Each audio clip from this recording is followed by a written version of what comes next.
எல்லாரும் ஓட் பண்ணியாச்சா? ஓட்டிங் முடிஞ்சதுக்கப்புறம் அந்த மிஷினை எப்படி பாதுகாப்பாங்க, எங்கே கொண்டு போவாங்க பார்க்கலாமா? ஓட்டிங் முடிஞ்சதும் அங்கே இருக்கிற தேர்தல் அதிகாரி வேட்பாளர்களோட ஏஜென்ட்டுகளோட முன்னிலையில் அந்த மிஷினை க்ளோஸ் பண்ணுவார். க்ளோஸ் பண்ணி அதை ஒரு பெட்டிக்குள்ளே வச்சு அது மேலே ஒரு பிரத்யேகமான பேப்பர் சீல் வைப்பாங்க. அந்த சீல் மேலே அங்கே இருக்கிற ஏஜென்ட்டுகள் எல்லாருமே சைன் பண்ணுவாங்க. இதனால் அதை யாராவது ஓப்பன் பண்ணாலும் ஈஸியாக தெரிஞ்சிடும். இதுக்கப்புறம் அந்த பெட்டியை பலத்த போலீஸ் பாதுகாப்போட ஸ்ட்ராங் ரூமுக்கு கொண்டு போவாங்க. ஸ்ட்ராங் ரூமில் எந்த ஜன்னலுமே இருக்காது, ஒரே ஒரு கதவு மட்டும்தான் இருக்கும். அந்த பெட்டியை ஸ்ட்ராங் ரூமில் வச்சதுக்கப்புறம் அந்த கதவை பூட்டி சீல் வைப்பாங்க. அந்த சீல் மேலே தேர்தல் அதிகாரியும் அரசியல் கட்சியோட பிரதிநிதிகளும் சைன் பண்ணுவாங்க.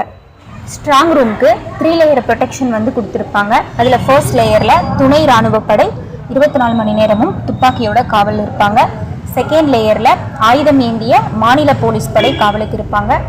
தேர்ட் லேயரில் உள்ளூர் மாவட்ட போலீஸ் காவலுக்கு இருப்பாங்க. அந்த ரூமை சுற்றியும் 24/7 ஒர்க் ஆகிற சிசிடிவி கேமரா ஃபிக்ஸ் பண்ணியிருப்பாங்க.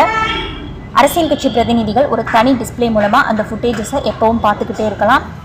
அங்கேயே தங்கி பாதுகாக்கவும் அவங்களுக்கு பெர்மிஷன் இருக்குது.